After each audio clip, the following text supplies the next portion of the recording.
ঝড়ের মধ্যে কি অবস্থা বাবারে বাবা! আমার সোনা পাখিগুলো কি করছে আমি তো বুঝতেই পারছি না। চলো গিয়ে ছাদে করে দেখি। ছাদে চলে আসলাম, এবার দেখি তো ওরা কি করছে।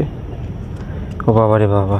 ছাদে তো অনেকে তো ছেড়ে দিয়েছিলাম আমি ওড়ার জন্য, ওই দেখতে পাচ্ছি না তো কাউকে। এই ঝড়ে কোথায় চলে গেল দেখি তো। এরা কি করছে? সবাই তো বসে আছে, কিন্তু আমার মেয়ে আবার আনন্দ করছে। ওরে ওপরে তোর পায়রাগুলো সব উড়ে বেড়াচ্ছে, ঝড়ে কোথায় চলে যাবে কি জানি।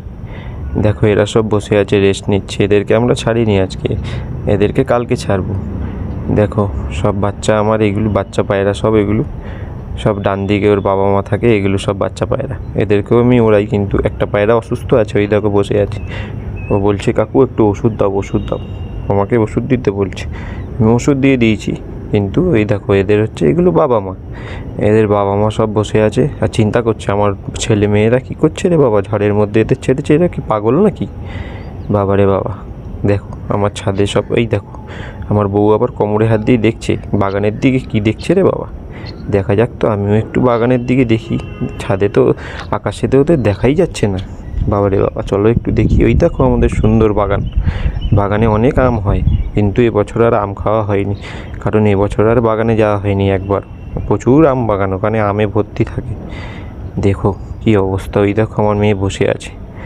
এবার দেখো কত ধরনের মানে ইটগুলো এনে রেখে দিয়েছি, কিন্তু পয়সার জন্য করা হচ্ছে না অনেক কিছুই। সব কিছুই তো টাকা লাগে না। এই দেখো একটা পাখি উড়ে যাচ্ছে, কিন্তু ঝড়ের আবহাওয়া প্রচণ্ড।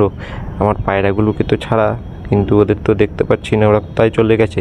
ওরা তো অনেক দূরে দূরে চলে যায়, তাও দেখা যাক কোথায় চলে গেছে, আমি তো বুঝতেও পারছি না। তাও একবার আকাশের দিকে দেখি কোথায় ওরা। ওই যে ওরা উড়ছে, ওই দেখো সবাই এক ঝাঁক মিলে উড়ছে। দেখো কত সকালে ছেড়ে দিয়েছি ওদেরকে, এখনও উড়ে যাচ্ছে। আমি শুধু মনে মনে ভাবি এদের কি ডানা ব্যথা হয় না? কতক্ষণ ধরে ওরা ওড়ে, সেই সকালে ছাড়ি সেই সন্ধ্যাবেলা নামে। এদের কি ডানা ব্যথা হয় না? মনে হয় তোমরা দেখতে পাচ্ছ, দেখো এখনও ঝড় হচ্ছে, ওদের মনে কোনো ভয় নেই, ওরা উড়েই যাচ্ছে তো উড়েই যাচ্ছে। ওদের মনে হয় ভয়ভীত বলে কিছু নেই, আর আমরা ভয় পেয়ে বেড়াই। তাই এবার কী করি, চলো ওদেরকে ঢেকে দিই। যারা যারা ভেতরে আছে তারা তো সাবধানে থাক, ওরা ঠিক টাইমে নেমে যাবে। লাইট জ্বালিয়ে দেবো রাত্রিবেলা, ওরা ঠিক নেমে যাবে। তাই ওদেরকে চুপচাপ ঢেকে দিই, এরা এখন রেস্ট নিক। ঘরটা অনেক নোংরা হয়ে গেছে, একদিনকে পরিষ্কার করতে হবে, তাই ওদেরকে ঢেকে দিই এখন আমার। চলো এরকমভাবে আমি কাপড় দিয়ে ওদেরকে ঢেকে দিই।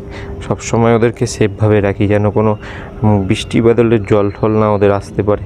তাই ওদেরকে সুন্দরভাবে ঢেকে দিলাম। এবার ইট দিয়ে দেবো। চলো তাহলে বন্ধুরা, ওরা উড়ুক, আমি তাহলে নিচে যাই এবার।